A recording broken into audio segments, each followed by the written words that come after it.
సంఘీభావం చెప్పడానికి ఇక్కడ జరిగిన ఘోరాతి ఘోరమైన మానవత్వానికి మచ్చ తెచ్చే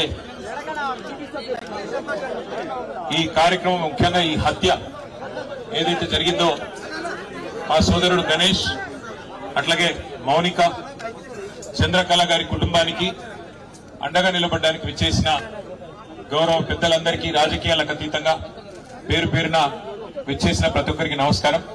ముఖ్యంగా ఈ దుర్ఘటన జరిగిన తర్వాత, ఈ హత్య జరిగిన తర్వాత మొట్టమొదటగా స్పందించిన సోదరులు విశారదన్ గారికి హృదయపూర్వకంగా వారికి అభినందనలు తెలియజేస్తూ, అట్లాగే మందకృష్ణ మాదిగ గారు, తర్వాత మిగతా చాలా మంది సోదరులు కూడా వచ్చినారు. ప్రజా సంఘాలు వచ్చినాయి. ఇవాళ SC ST Bahujan Samaj party నుంచి కూడా మిత్రులు వచ్చారు. అట్లాగే ఎస్సీ ఎస్టీ బీసీ జేఏసీగా ఏర్పడి రాష్ట్ర రజక సంఘం కూడా ఈ ప్రాంతంలో మరి ఈ కుటుంబానికి అండగా నిలబడ్డందుకు వారికి కూడా అభినందనలు చెప్తూ, మా పార్టీ నాయకుడు, మాజీ శాసనసభ్యుడు, నాగర్ కర్నూలు నియోజకవర్గం సోదరుడు మరి జనార్దన్ రెడ్డి గారు కూడా క్షేత్రస్థాయిలో మరి రోడ్డెక్కి ధర్నా చేసి ఈ కుటుంబానికి అండగా నిలబడ్డందుకు వారితో పాటు మరి ఈరోజు మీకు ధైర్యం చెప్పడానికి ఇక్కడికి విచ్చేసిన గౌరవనీయులు ఎమ్మెల్సీ గోరెడ్డి వెంకన్న గారు, మాజీ మంత్రివర్యులు శ్రీనివాస్ గౌడ్ గారు, మాజీ మంత్రివర్యులు డాక్టర్ లక్ష్మారెడ్డి గారు, గౌరవనీయులు మాజీ శాసనసభ్యులు అంజయ్ యాదవ్ గారు, మాజీ శాసనసభ్యులు శ్రీ జైపాల్ యాదవ్ గారు, మాజీ ఎమ్మెల్యేలు సోదరులు ఆలా వెంకటేశ్వర రెడ్డి గారు, హర్షవర్ధన్ రెడ్డి గారు, ఇంకా మాతో పాటు విచ్చేసిన సోదరుడు రాజారాం యాదవ్ గారు, అదేవిధంగా మా సోదరుడు చిలకమరి నరసింహ గారు, డాక్టర్ సత్య గారు, అట్లాగే మా తమ్ముడు విజయ్ కుమార్ గారు, ఇమ్తియాజ్ ఇషాక్ గారు, మా అన్న ఫుడ్ కార్పొరేషన్ చైర్మన్ మరి పెద్దలు గోలి శ్రీనివాసరెడ్డి గారు, రాజ్యసభ సభ్యులు, బీఆర్ఎస్ పార్టీ రాజ్యసభ సభ్యులు, బలహీన వర్గాల ముద్దుబిడ్డ శ్రీ వద్దిరాజు రవిచంద్ర గారు, ఇంకా మా సోదరుడు వరంగల్ మాజీ శాసనసభ్యుడు నన్నపనేని నరేందర్ గారు, పెద్ద ఎత్తున విచ్చేసిన పత్రికా మిత్రులకు అందరికీ నమస్కారం. ఇవాళ నిజానికి ఇక్కడ జరిగింది మాటలకు అందని మహావిషాదం. ఒక పసిపాప ప్రాణాలు, 2 నెలల పసిగుడ్డు ప్రాణాలు పోయిన తర్వాత మాటలు రాక గుండె బరువెక్కిన పరిస్థితి వాళ్ళ రాష్ట్రంలో ప్రతి ఒక్కరికి ఉన్నది. ఇందులో రాజకీయాలు మాట్లాడాల్సిన సందర్భం ఎంత మాత్రం కాదు. కానీ కుటుంబానికి న్యాయం జరిగే విధంగా కొట్టడాల్సిన బాధ్యత మాత్రం అటు మీడియా మీద, ఇటు మరి ప్రజలుగా సమాజంలో ఉన్న మనందరి మీద కూడా ఉన్నది. జరిగింది ఏంటి అసలు? ఏమడిగింది ఆ పసిగుడ్డు? కొమ్మెరలో మల్లన్న జాతర జరిగితే ఆ మల్లన్న జాతరలో దర్శనం అడిగింది, దేవుడికి దండం పెట్టుకునే అవకాశం అడిగింది ఆ తల్లి చంద్రకళ. అడిగితే దేవుడి దర్శనం అడిగిన పాపానికి, దేవుడికి సేవ చేసుకునే, దేవుడిని దర్శించుకునే అవకాశం ఏమని అడిగితే ఇవాళ జరిగిన దాడి మానవత్వానికి మచ్చ. నిజంగా చెప్పాలంటే ఈ తెలంగాణ సమాజమే తలదించుకునే ఒక దుర్మార్గమైన ఘటన మన కొమ్మెరలో జరిగింది. ఒక్కసారి ఆలోచించమని చెప్పి నేను కోరుతా ఉన్నా ఇక్కడికి వచ్చిన మిత్రులందరినీ.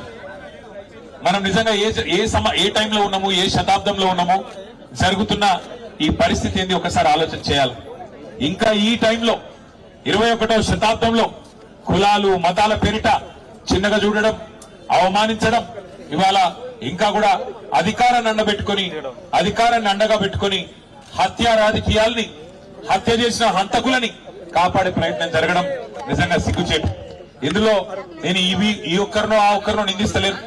ఇందులో హంతకులకు అండగా నిలబడ్డ ప్రతి ఒక్కడు, వాడు ఎవడైనా గాని, వాడు దోషి. రాష్ట్ర ముఖ్యమంత్రి అయినా, స్థానిక ఎమ్మెల్యే అయినా, స్థానిక ఎంపీ అయినా, ఎవరైనా కూడా ఈ తప్పు, ఆ పసిగుడ్డు ప్రాణాలు తీసిన హంతకులకు అండగా నిలబడ్డ వారు ఎవరైనా సరే వారిది ఖచ్చితంగా తప్పే.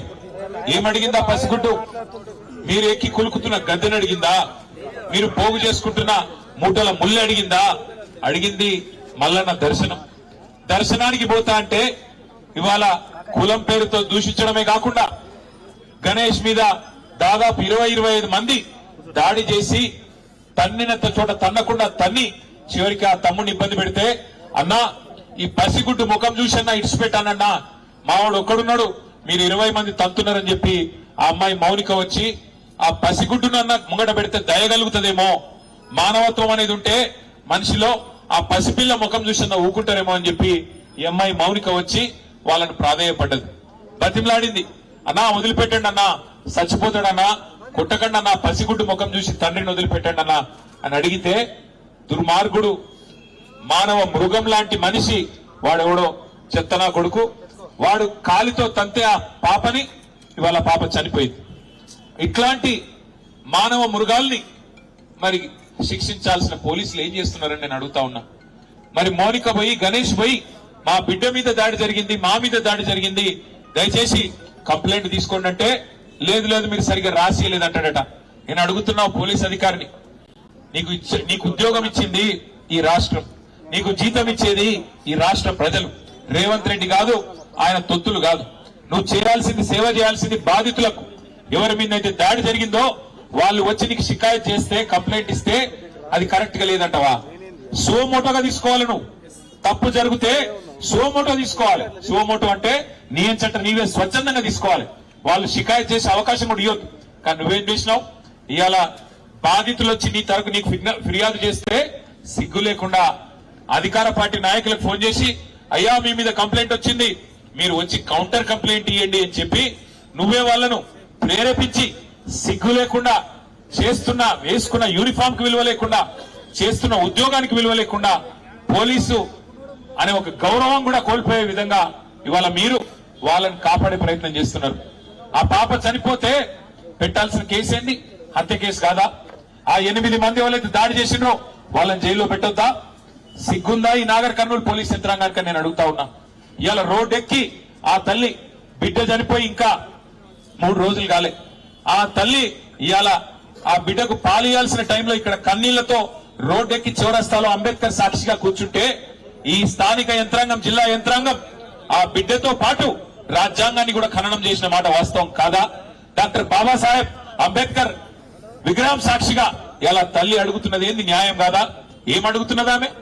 అన్నా నేను అడిగిన ఆ అమ్మాయికి చెప్పిన చంద్రకళ గారికి, అమ్మా నీ కొడుకుకు నీ కుటుంబానికి నేను అండగా ఉంటా, ఓ 10 లక్షల రూపాయలు పెట్టి ఇల్లు కట్టిస్తా అంటే ఆ చంద్రకళ ఏమన్నదో తెలుసా నాతో?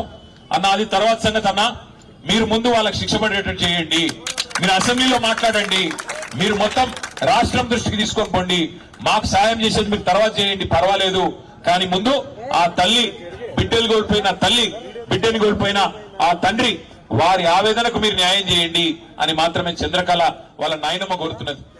ఇంతకు మించి ఏం అడగాల? వాళ్ళు ఏం తప్పు చేసింది ఆ పిల్ల? అయినా నాకు తెలియక అడుగుతా, 2 ఏళ్ల పసిగుడ్డు కులం తెలుసా? 2 ఏళ్ల పసిగుడ్డు, 2 నెలల పసిగుడ్డుకు మతం తెలుసా? 2 నెలల పసిగుడ్డుకు అధికారం తెలుసా? ఏం తెలుసు? మనం పుట్టించిన కథ కులం.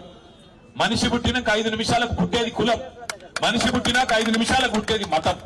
ఇవాళ దానికోసం చివరికి మనుషులను చిన్న చూపు చూసి, దేవుడు దర్శనానికి రాకుండా చేసి, వారి మీద దాడి చేసి, మళ్ళీ వారి మీదనే కేసులు పెట్టి చివరికి రోడ్డు మీద కూర్చునే పరిస్థితి తల్లికి, ఆ తండ్రికి, వాళ్ళ కుటుంబం మొత్తానికి తెచ్చిన ఈ వ్యవస్థను చూసి సిగ్గుతో తలదించుకోవాలి తెలంగాణ సమాజం. ఇవాళ నేను ఇక్కడ రాజకీయం మాట్లాడడానికో రాజకీయం చేయడానికో రాలేదు. నేను స్థానిక ఎమ్మెల్యే గారిని కూడా కోరుతా ఉన్నా, స్థానిక ఎంపీ గారిని కూడా కోరుతా ఉన్నా, హంతకుడు ఎవడైనా హంతకుడే. వాడు ఏ పార్టీ వాడైనా, ఏ పార్టీ వాడైనా వాడిని ఖచ్చితంగా శిక్షించాల్సిందే. 8 మంది ఈరోజు ఈ హంతకుల ముఠా కలిసి ఆ పాపను హత్య చేసింది. ఆ 8 మందిని జైల్లో పెట్టాలా, ఆ 8 మందిని ఖచ్చితంగా హత్యా నేరం కింద అరెస్ట్ చేయాలన్నదే మా ప్రధానమైన డిమాండ్. తర్వాత ఆ కుటుంబాన్ని తప్పకుండా, సరే మేము పార్టీ పరంగా మేము ఆదుకుంటాం, ఆ ఇల్లు కట్టిస్తాం, అది పెద్ద సమస్య కాదు, కానీ రాష్ట్ర ప్రభుత్వం కూడా స్పందించాలా. రాష్ట్ర ప్రభుత్వం కూడా ఖచ్చితంగా స్పందించి ఈ దుర్మార్గమైన అహంకారంతో, ఆధిపత్యంతో, అధికారం అండ చూసుకొని చెలరేగిపోయి ఆ పసిగుడ్డుని ఏదైతే హత్య చేసినారో రాష్ట్ర ప్రభుత్వం కూడా స్పందించి 1 కోటి రూపాయలు నష్టపరిహారం ఖచ్చితంగా ఆ కుటుంబానికి అందించాలి. ఆ కుటుంబంలో చదువుకున్న వాళ్ళు ఎవరైనా ఉంటే, గణేష్ గాని, వాళ్ళ తమ్ముడు గాని, వాళ్ళ చెల్లి అక్క గాని ఉంటే తప్పకుండా వారికి వెంటనే ప్రభుత్వ ఉద్యోగం ఇవ్వాలి. ఆ కుటుంబానికి అండగా నిలబడాలి. ఆ అమ్మాయిని, ఆ పసిగుడ్డును, 2 నెలల పసిగుడ్డును, పొత్తిళ్లలో ఉన్న పసిగుడ్డును హత్య చేసిన హంతకులను ఖచ్చితంగా శిక్షించి జైల్లో వేయాలి, అవసరమైతే ఉరి శిక్ష చేయాలి తప్ప వదిలిపెట్టొద్దని నేను కోరుతా ఉన్నా. దయచేసి ఇక్కడికి వచ్చిన మిత్రులను కూడా నేను కోరుతా ఉన్నా, సరే మేము చుట్టపుగా వచ్చినాం పోయినాం, కానీ ఇక్కడ ఉన్న మా తమ్ముళ్ళు బీసీ, ఎస్సీ, ఎస్టీ అందరూ జేఏసీగా ఏర్పడి, విశారదన్ గారు, మందకృష్ణ గారి తరఫున, బీఎస్పీ తరఫున అందరు కొట్లాడుతా ఉన్నారు, బీఆర్ఎస్ తరఫున కొట్లాడుతా ఉన్నారు. ఈ పోరాటం ఆపకండి. న్యాయం జరిగేదాకా మరి జనార్దన్ రెడ్డి మీ ఎంబడి ఉంటాడు. మరి జనార్దన్ రెడ్డి కూడా నేను విజ్ఞప్తి చేస్తా ఉన్నా, ఒక ధర్నాతోనో ఒక దీక్షతోనో ఈ కుటుంబానికి న్యాయం జరగదు. న్యాయం జరిగేదాకా ఈ దుర్మార్గులను శిక్షించేదాకా వదిలిపెట్టొద్దు. మానవత్వానికే మచ్చ తెచ్చిన ఈ దుర్మార్గులను ఖచ్చితంగా వదిలిపెట్టద్దు. రాష్ట్రం మొత్తం ఒక సందేశం పోవాలి. ఇట్లాంటి ఎక్కడ జరిగినా సమాజం ఊరుకోదు. ఇట్లాంటి ఎక్కడ జరిగినా మనుషులు స్పందిస్తారు. మనసున్న మనుషులు తప్పకుండా ఆ కుటుంబానికి అండగా నిలబడతారని చెప్పి మనందరం కూడా ఒక సందేశం నాగర్ కర్నూలు నుంచి ఇద్దాం. కందనూలు అంటేనే మహేంద్రనాథ్ గారు ఆనాడు చేసిన పోరాటాలకు, చేసిన సామాజిక న్యాయానికి పర్యాయ పదంగా నిలబడ్డది నాగర్ కర్నూలు. అట్లాంటి నాగర్ కర్నూలులో, అచ్చంపేటలో, ఈ ప్రాంతంలో ఈ దుర్ఘటన జరగడం, ఈ సంఘటన జరగడం నిజంగా బాధాకరం, దురదృష్టకరం. ఆ పసిగుడ్డుకు మనం ఇవ్వగలిగిన ఒకే ఒక నివాళి, ఆమెను చంపిన హంతకులను న్యాయం జరగాలి, ఆ హంతకులకు శిక్ష పడాలి. ఖచ్చితంగా కుటుంబానికి మనందరం అండగా నిలబడాలి. మళ్ళొక్కసారి ఇందులో రాజకీయాలు వద్దు, ఫలానా వారిని తిట్టడం వద్దు, ఇంకొకరిని తిట్టడం వద్దు. కానీ ఆ హంతకులు ఏ పార్టీ వాళ్ళైనా, ఎవరి మనుషులైనా వారిని శిక్షించేదాకా వదిలిపెట్టం. శాసనసభ సమావేశాలు 16వ తారీఖు నుంచి ప్రారంభం కాబోతా ఉన్నాయి. ఒకవేళ ఈ లోపల న్యాయం చేసి ఆ 8 మందిని జైల్లో పెట్టకపోతే, వారి మీద హత్యా నేరం మోపకపోతే తప్పకుండా శాసనసభలో కూడా వదిలిపెట్టం. ప్రభుత్వాన్ని గల్లబట్టి అడుగుతాం. శాసనసభలో, శాసన మండలిలో ఖచ్చితంగా నిలదీస్తాం. వదిలిపెట్టమని చెప్పి కూడా ఆ కుటుంబానికి ఆశ్వాసన ఇస్తూ, మరి ఆ కుటుంబాన్ని కూడా నేను కోరుతా ఉన్నా, మీరు దయచేసి ధైర్యం కోల్పోకండి. మీకు అండగా మేము ఉంటాం. ఎక్కడ వదిలిపెట్టి పోము. మర్రి జనార్దన్ రెడ్డి గారు మా పార్టీ తరఫున అనుక్షణం మీ కంటికి రెప్పలాగా కాపాడుకునే బాధ్యత మర్రి జనార్దన్ రెడ్డి గారికి నేను అప్పచెప్తా ఉన్నా. మళ్ళీ ఇల్లు కట్టించి ఆ ఇంట్లో కూడా పాలు పొంగించే కార్యక్రమానికి నేనే వస్తా. వచ్చి తప్పకుండా మీకు అండగా నిలబడతా అని చెప్పి కూడా గణేష్ కు, అదేవిధంగా చంద్రకళ గారికి, మౌనిక గారికి, వారి సోదరికి, వారి తమ్ముడికి కూడా మళ్ళొకసారి తెలియజేస్తూ పత్రికా మిత్రులను కూడా నేను కోరుతా ఉన్నా. ఈ రోజు ఈ సంఘటన, ఈ 2 నెలల పసిగుడ్డు నిజంగా ఒక ఎమ్మెల్యే బిడ్డనో, ఒక ఎంపీ బిడ్డనో, ఒక రాజకీయ నాయకుడి బిడ్డనో అయితే ఇట్లే ఉంటుండేనా ఇవాళ స్పందన అధికార యంత్రాంగం? మీరు కూడా ఆలోచించండి. మీడియాలో కూడా చూపెట్టండి. ఒక సామాన్యుడు కదా, గొంతు లేదు కదా, గణేష్ కదా, ఆయనకి ఎవడున్నాడు అని అనుకుంటున్నారేమో. ఇంతమంది నిలబడ్డం ఇవాళ రాజకీయాలకు అతీతంగా భవిష్యత్తులో కూడా నిలబడదాం. తెలంగాణ సామాజిక చైతన్యాన్ని చాటుదాం. తెలంగాణ సమాజంలో కులము, మతం పిచ్చి లేదు. మన దగ్గర ఇంకో వేరే రాష్ట్రంలో ఉన్నట్టు కులం, మతం పేరు మీద రాజకీయాలు లేవు. అదే పద్ధతుల్లో మనం భవిష్యత్తులో కూడా నడవాలా. ఇక్కడ అందరూ ఒకటే, అందరి ఓట్లో ప్రవహించేది గదే రక్తం, అందరికి ఉన్నది గదే గుండె, గదే కాలేయం అన్నట్టుగా అందరం కలిసికట్టుగా ఆ కుటుంబానికి కులాలకు అతీతంగా నిలబడదాం. అది మర్రి జనార్దన్ రెడ్డి అయినా, లేకపోతే విశారదన్ అయినా, మందకృష్ణ అయినా, బీఎస్పీ అయినా, కేటీ రామారావు అయినా, ఎవరైనా అందరం మనుషులమే. అందరం ఇవాళ ఒక తండ్రిగా చెప్తా ఉన్నా నేను. నిజంగా తల్లడిల్లిపోయింది వార్త చూసిన తర్వాత, గుండె తల్లడిల్లిపోయింది. 2 నెలల పసిగుడ్డును తనడానికి మనిషి అనేటానికి మనసు వస్తుందా? వాడు మానవ మృగమా? ఇంకోటి వాడు బయట ఉండాలనా అటంటోడు?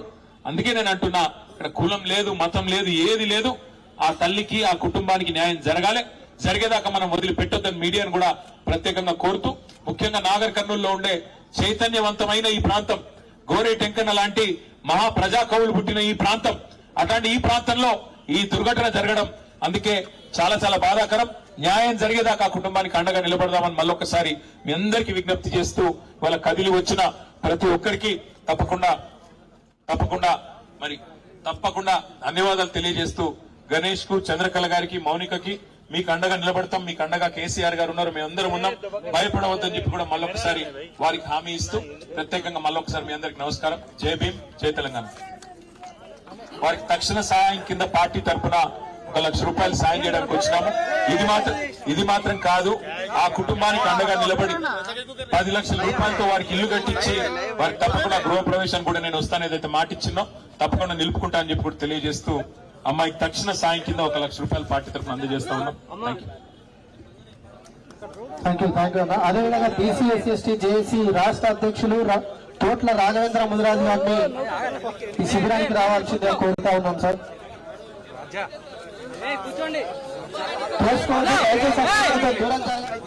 చంద్రకళ గారి కుటుంబానికి